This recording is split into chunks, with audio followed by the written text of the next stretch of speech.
Welcome back once again, everybody. We are coming into game 4 of this summer split semi-final for SQ1 Champions League. I am still just about what remains of CJ, and alongside me is Varys. This series is living up to any and all hype that we had going into it. Orthrus Gaming and Vuptrox Academy are exchanging heavy blows right now.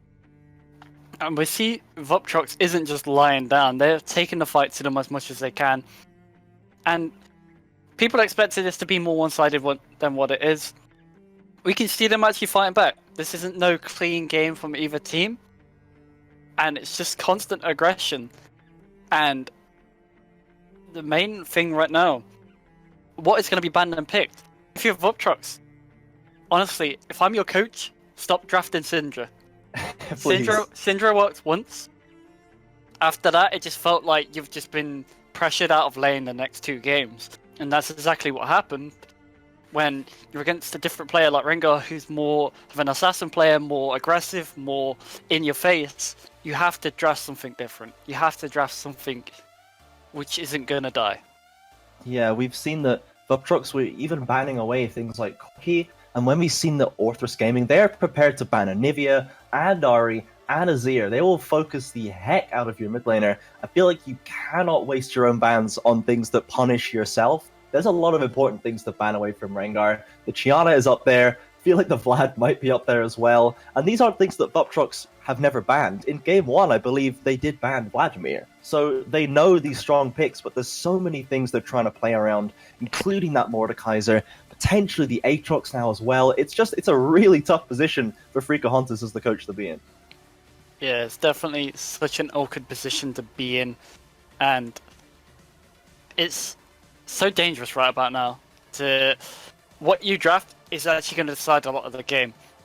Chrissy has had such a good performance for Vuptrox, but hasn't been able to do much because he's not had the resources to actually be able to carry as easy as he should be able to. That is your shining light for Vuptrox. If you're Vuptrox, play the Chrissy comp. You need to have something for him. You need to be just everything in front of him and let him carry. I think that's your main option right about now, as Rengar has honestly outclassed the mid lane a little bit more in these last 2 games. And I don't think trying to go for a skill matchup mid is going to go in your favor if you're Vuptrox. No, I think it's time to pull out the Juggernaut. Okay, let's get deck here. Chrissy, steal the Taric away, get that away from Orthrus Gaming so they can't stone a Taric so easily, get like Malzahar mid or Zillion mid or something, let's go all eggs in the Chrissy basket, because he, as you say, he's looked so dependable this series, he's looked so good for Vuptrox Academy, but he doesn't quite have the support or the setup to take those carry victories, whereas people like Rengar, they are just running rampant over this series. Blackheater as well, they're going crazy, and it must be said that Fair and Fury, they have really turned it around. That 3rd game with the Sona Taric, they looked very comfortable, some great plays by both of them, so they're going to be feeling good going into this series, as at the very least, the Chiana and the Anivia, we can probably always be certain of these bans. Yeah, for sure. I don't think... If you're Vuptrox, you don't want to face Chiana ever again. Not a fun champion to face when she gets ahead, and Rengar's shown how well he can play that. Yeah, there is the Sona taken away as well, so they've learnt their lesson on that front. Do you think that Orthrus changed much at all of their bans? It seems like they're working out. They don't need to change nearly anything. When you think about it, if Vuptrox try copy them, if they take Sejuani first, Karjak goes Elise. And we've seen what he's done on at least 2 games in a row. He has put way more pressure down than Varte's been able to match. And that's exactly what they're probably just aiming for. They're probably just aiming for Vuptrox to pick something like that. But if I'm Vuptrox, if you're drafting jungle, I still think Skarna's a heavy contested pick, which you should play. Varte's played it to good success and played really well on it. You need to mix something up. You need to catch them off guard. I feel like this could be a good pick for you if you aim for something like that.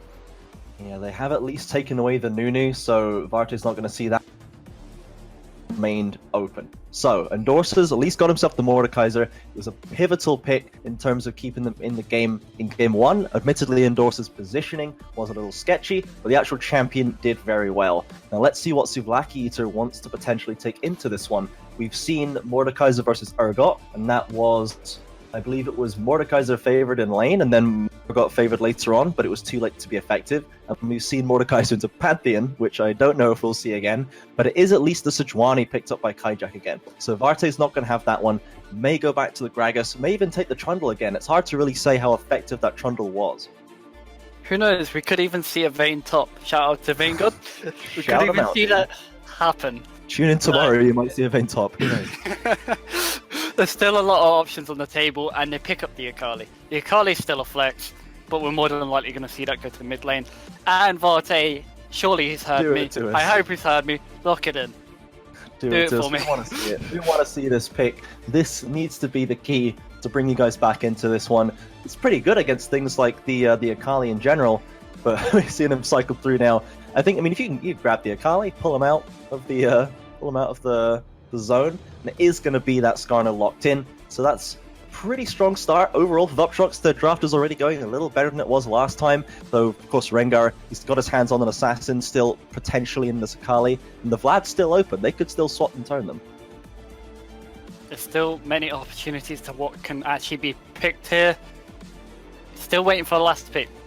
I'm definitely happy the Skarner's been locked in. I feel like it's more Varte's style.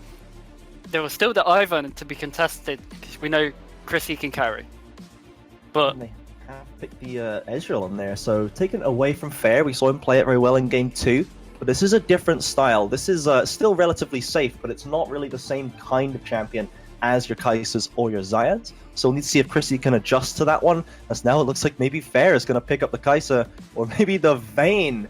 Fair has actually pulled it out. We've got the Vayne. am I a genius or what? This guy's got the biggest brain, dude. I just can't even. This is why I can't go back to color now, because I just won't be able to live up to Varus at this stage. Got that Vayne now. Is it going ADC or is it going top lane?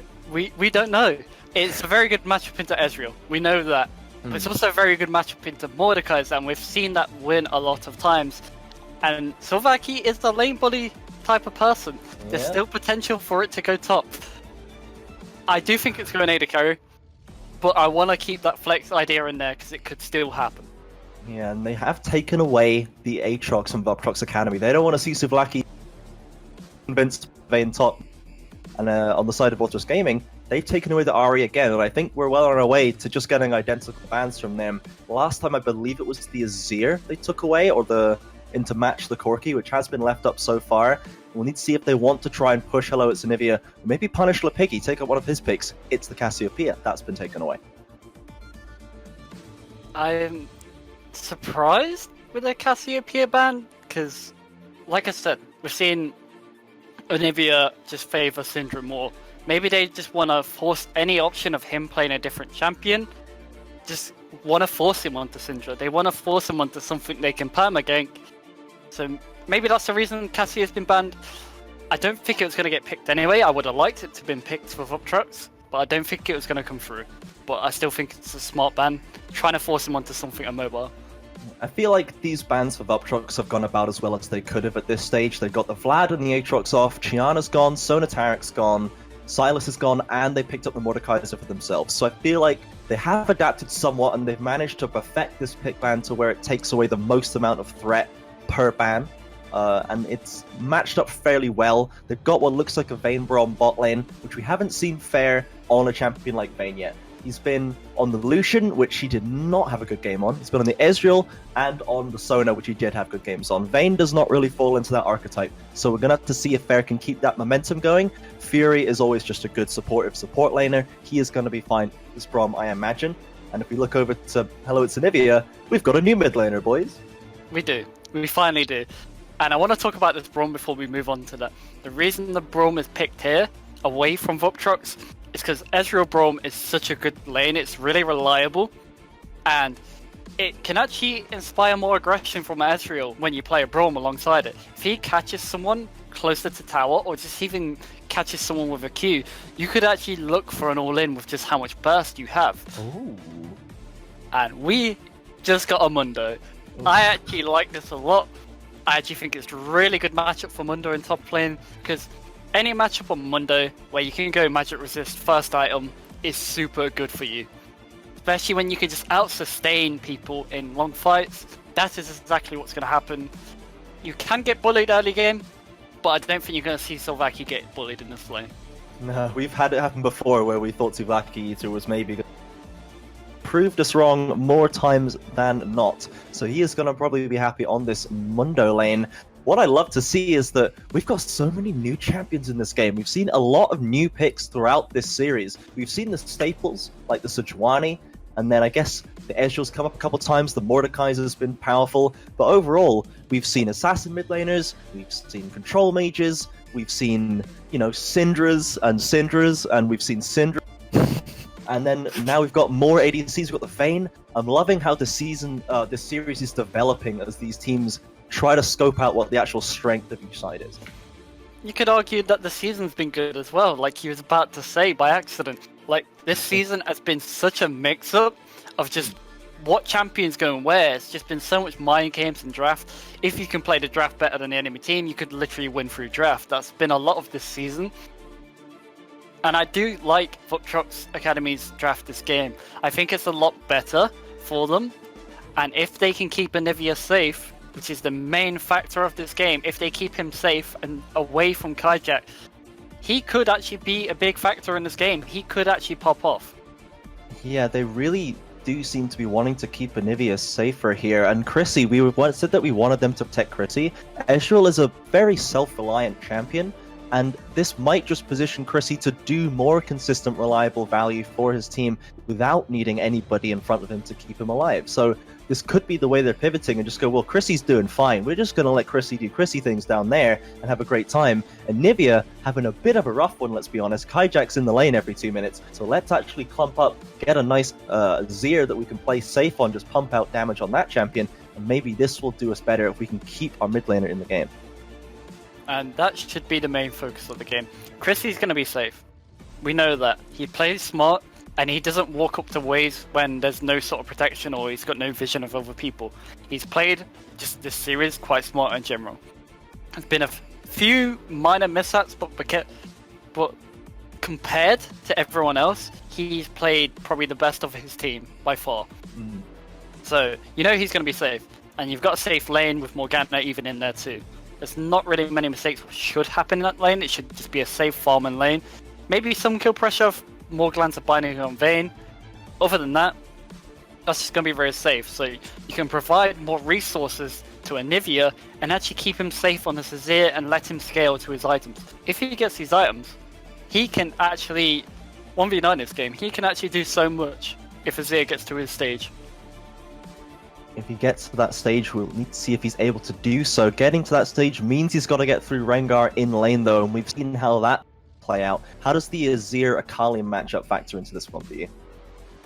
It is Akali favored because you're able to actually bully with Q, like I talked about, because you're able to spam it early. But Azir can actually do some decent poke back. I hope Azir has gone electrocute so he can trade back a little bit better.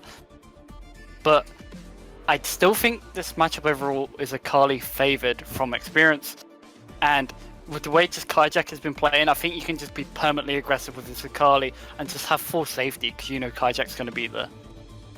We'll see if that plays out. Kajak, of course, has been mid lane a lot this series. Barte now, though, mixing it up with that Skarner pick. Do you think that's going to let him have more aggression early on? In the game one, we saw him on Gragas. He was making a fair amount of plays, and over the course of the series, he seems to have become a little bit less present. Maybe in the second game of Sejuani, he had a lot of trouble making things happen. Game three, I should say, had a little bit more luck on the Trundle getting involved in fights, but wasn't able to make things positively happen for his team. Do you think that Skarner's going to be a key to getting him kind of unlocked to be more valuable here? I definitely think that's going to be more of the case. What could actually make more happen in this game? Like I said, I've been asking for this for the last two games.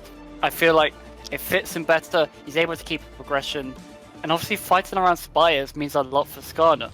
That could actually answer a lot towards Sejuani, and he actually does pretty well into Sejuani. Skarner's always underrated and overlooked in terms of how much he can actually make happen. He has pretty big impact, especially if he goes Predator, which I think he will. He's able to just rotate around really fast and actually make more happen for the side of Vuptrox. I want to see them use this really well. I want to see them pull off dives or even just go for more aggressive plays. We have definitely seen some dives of sorts. We've seen some good ones, we've seen some bad ones overall, but they have been frequent, if nothing else, and that's what we like to see. As now we are here onto the Rift for Game 4 in this series of this semi-final. OG 1 game away from getting a berth into that finals. They're coming in as the regular split first seed, looking to take down Vuptrox. The upstart team beat Royal Reapers last week, and now they're looking to try and make something happen against OG. Chrissy is going to get spotted out, not going to get hit by the Mundo Cleaver though, is going to be able to walk away fairly easily. Second Cleaver lands, the Brom Q lands, the Ignite lands. This is getting a little bit dicey for him. Looks like they're maybe thinking about flashing, but they just want to keep it going. They've already gotten Chrissy's. They just walk away with another nice little advantage early on.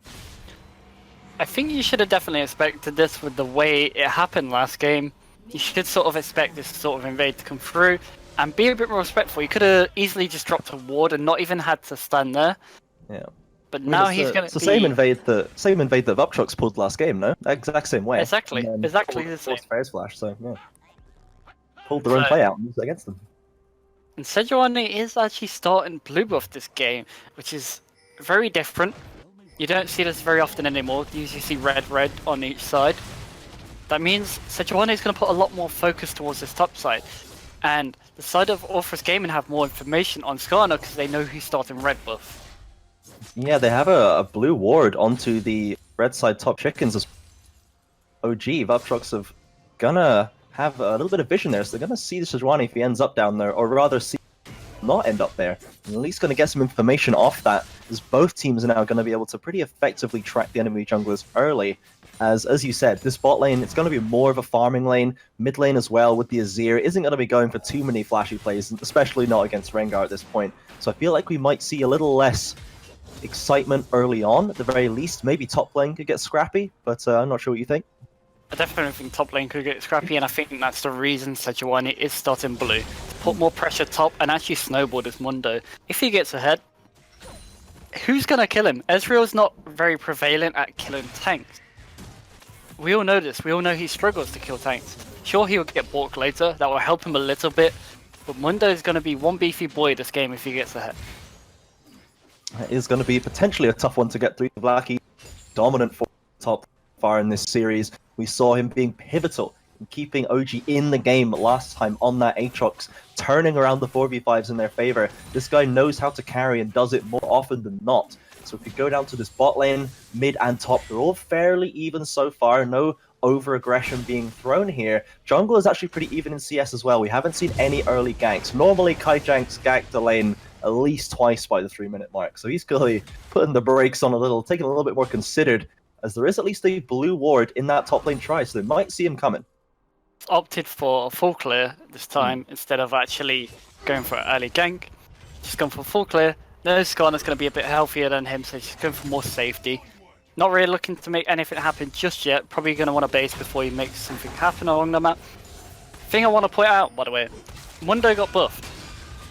And talk about buff Mundo, he's actually trading really well. Oh, hang on a second. Going really low. With a nice claw, and Varte's coming in from... Combo flash! Both of them flash into each other's positions, and Endorser, with the minion wave to guard him, picks up that first blood. Just when I want to talk about buff Mundo, Mundo goes and does... Yeah. Not the greatest scenario for him. Double flash on each side. Really well dodged, actually, to dodge Mundo actually getting the finish hit onto Endorser. So, well played on that behalf. Varte was around there in the right time. Yeah, you gotta believe, at the very least, he was getting traded. Yeah, for sure. And the Mundo changes I wanted to mention. Mundo now has more tenacity on his W. When I say more, I mean it doesn't scale anymore. It used to scale from lower ranks to higher. It used to be like 15% and go up to 30. Instead, it's just a flat 30 now. Wow. And he gets that at all ranks. And it actually helps him so much. But like we said, the lead is actually slowly going towards Endorser with him actually getting this kill in this lane. Both flash down. Could be a target of a gank again. Yeah, and a nice little scuttle pickup by Skyjack there. Varte comes in to check it out, but not to secure anything. Bot lane vision overall, including the river, does go in OG's favor. They have been prioritizing it a lot this series, as now more trades coming in this top lane again. Endorser using that shield to great effect last time to win out these trades, but Souvlaki Eater, we know he does not get deterred by mere things like ganks. He is still extending a CS lead, pushing that lane up, as he knows that Varte was on the bot side, so he is still feeling comfortable, it seems. Definitely still feeling comfortable in this matchup, and we see the CS actually in the jungle. Kajak is actually leading.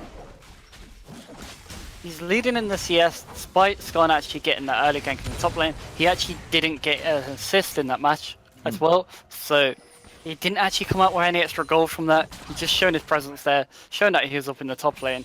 SQ1 is looking towards that bot side, but it's just going to recall. Overall, as we said, not too much excitement so far. The top lane is the only bit that's floated. Lepiggy maybe looking for a Dark Binding here. Fair gonna tumble safely out of the way of that one. But once again, it's Chrissy and Lepiggy that are taking control of this bot lane. All series long, they've been in this position. Yeah, and it's no surprise.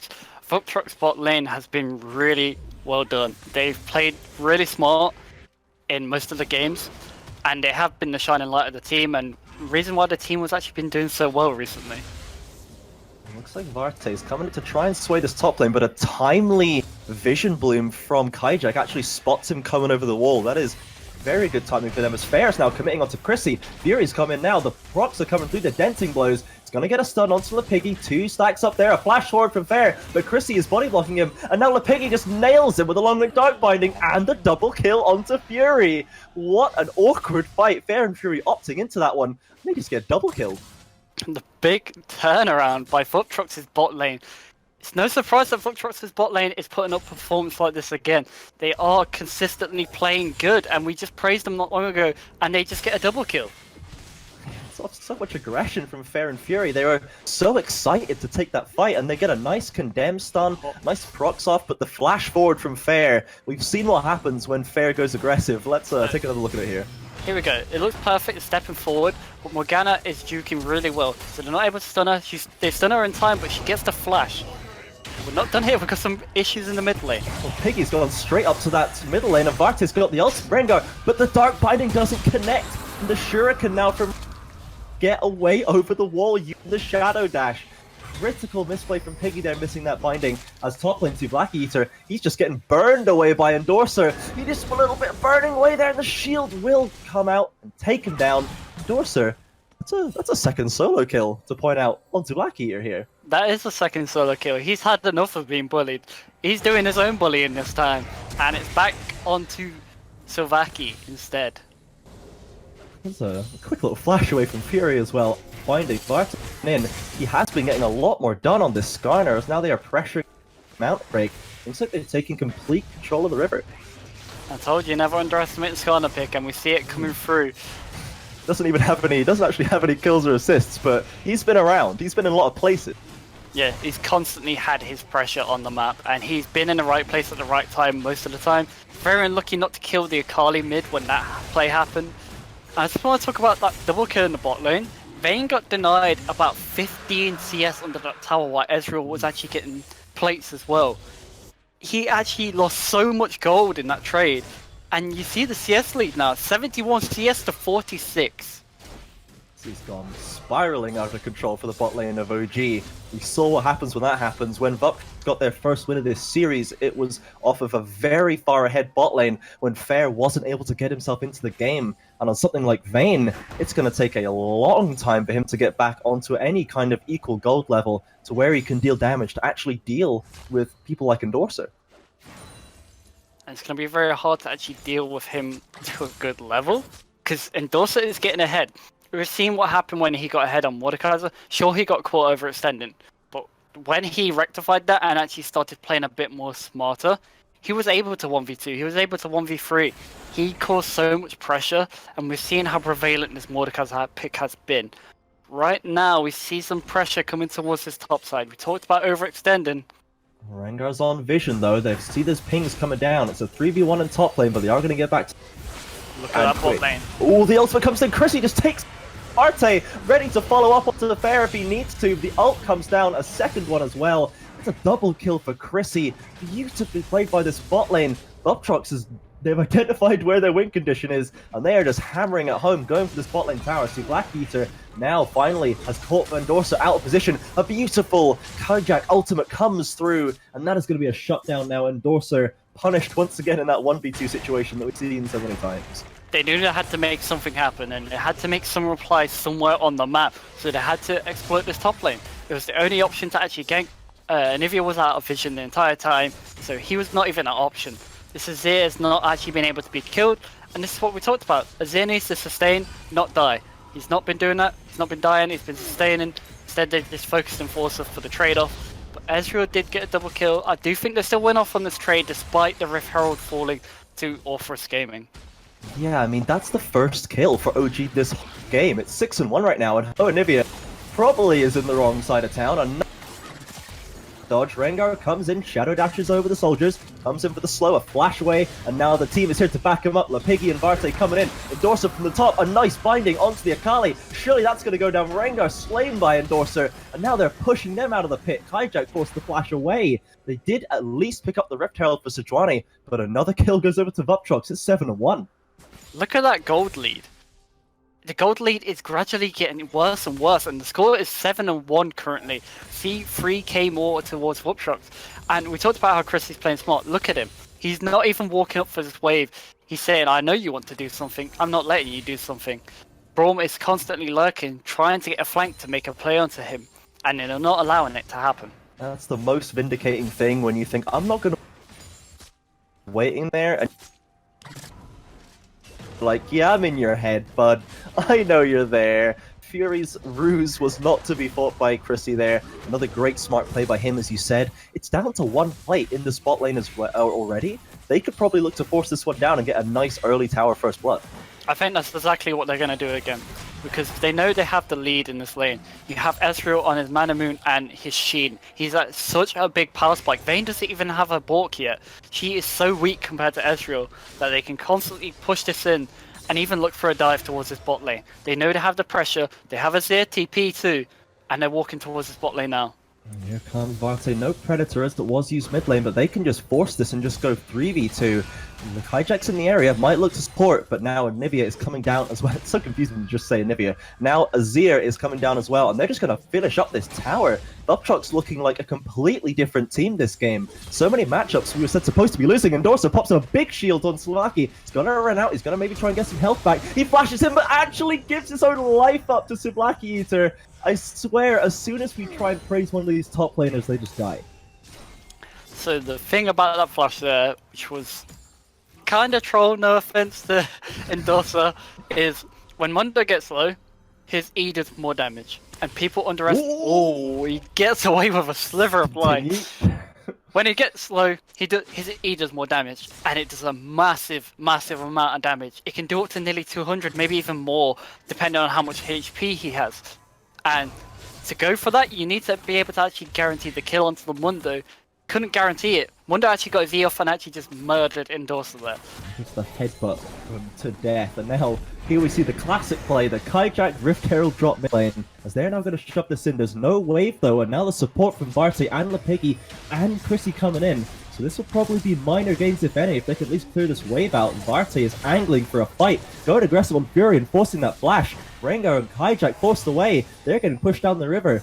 Bear's coming up to support them. Looks like there won't be a fight to be had here. Varte actually wants it. He's popped the Predator. He's going for Rengar, but he gets stunned up and condemned against the wall. It's now getting a little dicey. Fury has a nice slow to keep the team away. And now he's dived in. Finally, Skarner comes onto that Vayne. And Chrissy picks himself up a killing spree. The team rotates excellently and is going to pick up a dragon for their trouble. And this is completely worth it for them. They get the picks they needed. Sure, you forced the Rift Herald mid. The idea for Orthrus is Akali is your most prevalent member right now. She had the most CS and probably most gold in her pocket, so they wanted to give her more gold to be able to carry this. That's why they're using the Rift Herald mid, but Akali got so chunked out that any chance of even wanting to turn that is not going to happen. And because of that, they're able to actually just force so hard, in which I like what Varte did. He didn't care that he was getting harassed. He didn't care that he was getting hit, and he carried on moving and just picked his target, got a dragon for it too. seems like Vuptrox are adapting so well in this game. They've mixed up their bot lane picks and they're doing so well with it now. Varte, he's gone back to that more aggressive in-your-face style that was working in game 1, and they're countering these common plays like the Rift Herald mid that OG are using. Vuptrox, they're learning, they're adapting on the fly, and it is doing wonders for them right now. 4k ahead at 15 minutes with the Tower First Blood with 2 Mountain Drakes on the board. And that's exactly what you want. Like, you're ahead with 2 Mountain Dragons. That means so much because you're going to be able to seize towers, take objectives, all that stuff a lot more easier. And Mountain Dragons are so strong, especially when you got 2 of them. Piggy popping the ultimate from Black Eater under that pressure. Now this bot lane is completely freed up. They've done a full swap around. Chrissy and Lepiggy have looked so good this game. Azir as well, you said. Hello, it's Anivia has done much better in this mid lane. But I feel like we didn't see Kajak their mid lane as much as he was in previous games. I think mainly because it's an Azir. It's not a Syndra. And I'm so happy it's not a Syndra. We're loving the no Syndra. I'm loving the no Syndra. Keep Syndra away if you're Vuptrox. And because of this, it's not been as easy to gank the Azir. The Azir's been safer and actually played towards Fog of War when he's not been able to do anything. And because of that, it's not been an option to actually be ganked.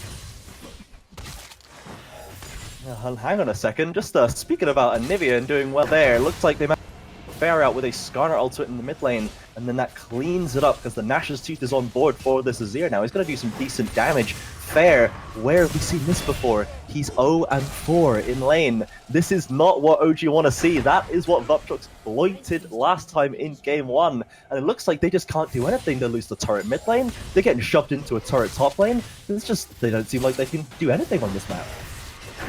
They're just seeing like they're getting beaten at their own game right now because Vuptrox are just snowballing, and they're snowballing really well. They're playing so smart to actually push these leads down and actually not give any gold back this time. They've done this right before, but they've given gold back.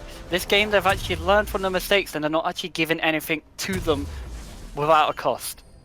It feels like the bans that Vuptrox managed to secure with Blueside have done so much wonders for them. The Akali is so much less effective than the Vlad. The Mundo is so much less effective than the Aatrox. These picks and these matchups they've got for themselves, even though we were talking about the fact that mid slightly Akali favored, you know, Vayne's a decent matchup into Ezreal, it does not look like it from this game. They are just getting beaten up and down the rift as another tower falls into that mid lane, and we've got a pause coming out from, I'm not sure which team, but someone's probably going to have to just take a second and gather themselves for OG. We do actually get back in straight away, so no time to think for them. As Varte's going up to Black Eater, looks like he's maybe DC'd though. I think that pause does come out, he's not moving. I definitely believe that's DC, and it's such unfortunate timing. Yeah. Because I think he might even get picked off from this.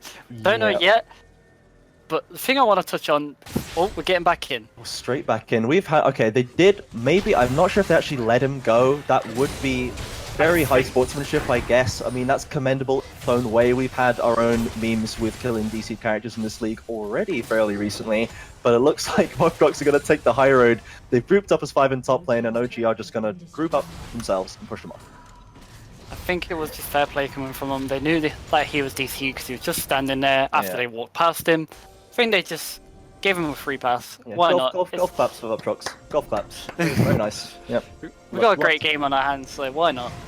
Yeah, I mean, they don't need that kill. They're 6k ahead. They're like, oh, just keep it. Keep the Mundo. What are you going to do with him? Just die to, you know, hello, it's Anivia in a couple of minutes? So the thing I want to mention, say Vuptrox win this, if they go to a game 5, I don't think you draft Savaki a tank. I feel like you draft him a carry.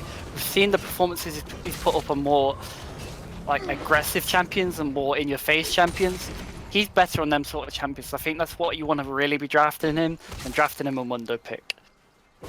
Yeah, it doesn't seem like he's just able to get any kind of foothold in this game, and it doesn't seem like a champion be able to pull that massive carry performance to save his team like before. Dorser is pushing up to this lane, and Black Eater wants to kind of contest, but Varte's coming around the corner. He has got him into that fight. Black Eater baits it in perfectly by Dorser, and now here comes that Skarner around the corner like a race car. Predator has been popped. Black Eater now is going to get stunned up. He is winning this 1v1 actually. It's a little dicey. The ultimate's coming down and Dorsa's going to have to pop that shield if he wants to live. He's going incredibly low. He doesn't even press the button and he actually goes down to Black Eater. As soon as we say anything about these top laners, they immediately do the opposite. And now the bot lane, Chrissy and Lipiggy coming in to try and concept this one. The Ignite has gone down, so Black Eater's going incredibly low, but here comes the route onto From. There goes the Ezreal ultimate. People are going very low. Kaijak's in, Varte goes in, and the Sejuani ultimate goes wide. The ultimate from Akali, or the TP I should say, comes out, but maybe it looks like they're fully actually disengaged. And what turned out to look like an easy 1v2 has become very scrappy as the fight is continuing. Chrissy's taking a page out of Fair's book. He is eating aggressively forward, throwing out these mystic shots. He wants blood. He wants more of this team. He is going in. He knows how strong he is. Fair is so low. The flash forward by Lipiggy into the Morgana ultimate. They're trying to finish off Sublaki. They can't quite do it. The minions goes forward again with the arcane shift, but it's not enough. A great effort by Vuptrox's bot lane, but ultimately OG do escape with their lives. So I did notice one error at the start of this play, and I can call it out straight away. It's gonna land him on the fountain, but not gonna achieve anything. Go back to your thought. So I think rushing Leandries was a big oversight by Endorser. I think when you look at the side of Orthrus, they do still have a lot of healing in their team. And if you want to actually 1v1 this Monday, you need a Morello. I feel like that's a massive oversight, and that is going to come back to bite him. And we've seen it in the bot lane. That's the reason he loses this fight. Mundo has a Spirit Visage now, and just sustains whatever damage he puts out. Mundo wins this matchup really hard right now.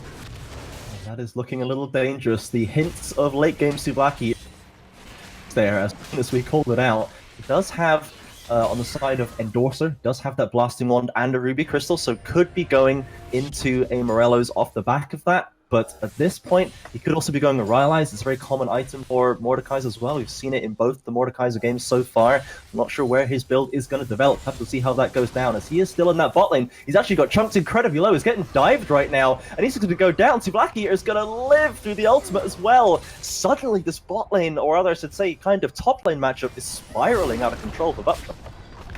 We talked about Stavaki needing to be an aggressive champion. He says, I hear you, and just goes aggressive on Mundo just because he can.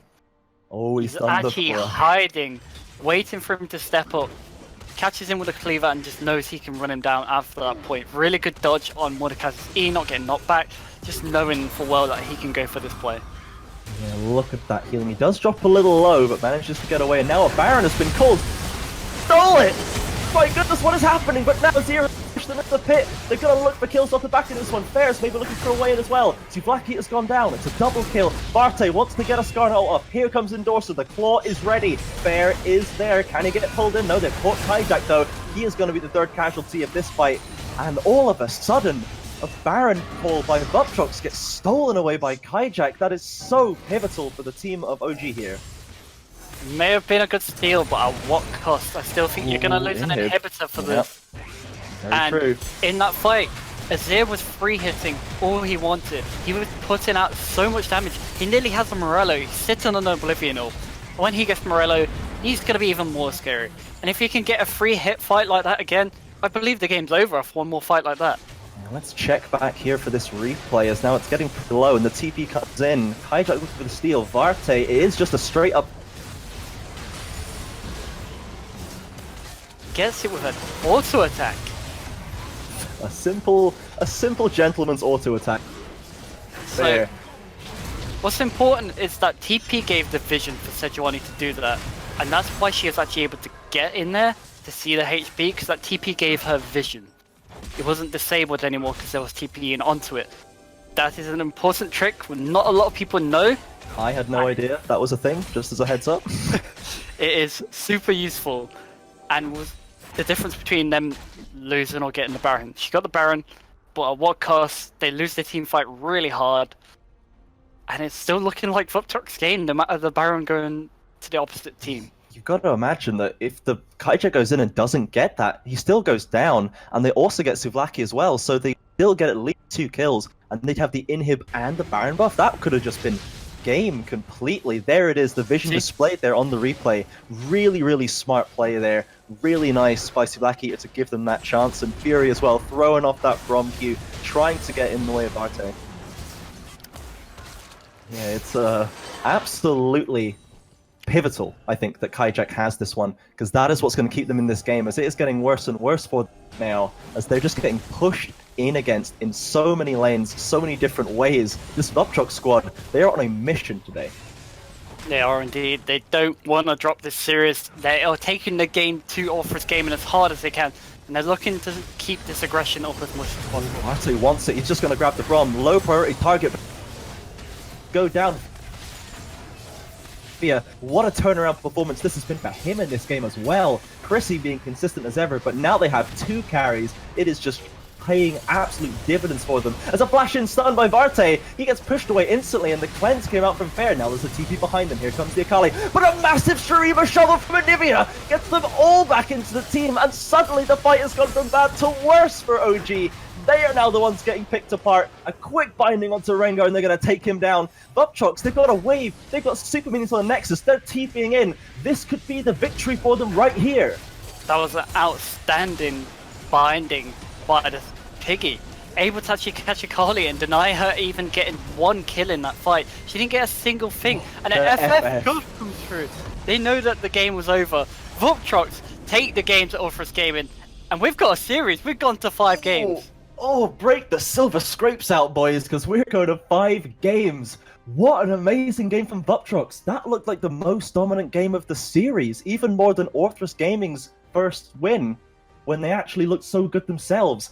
Vuptrox, they mix up their draft, they mix up their strategies, and it just comes up huge for them in this one, pushing us to 5 games. What a performance by them. Man, I am just blown away by how well this series is playing out. Very much the same. I'm lost for words. I know how the series is going. I did think Vuptrox would put up a fight. I didn't think they'll get 3-0'd, and a lot of people thought they was just going to get dominated by Orthrus because how Orthrus played very snowbally and very consistent in a regular split. But this is a best of 5. This is a different series. You can get into people's heads, and I believe Vuptrox have. Yeah, looks like they have absolutely found something new. We'll be back to check in with Game 5 of this series. The heat is unbearable at this point. Varus and I need to go away and think of some words to say because we just don't have any left. We'll be back in a couple of minutes. Do not go anywhere. You are going to miss out on an amazing Game 5.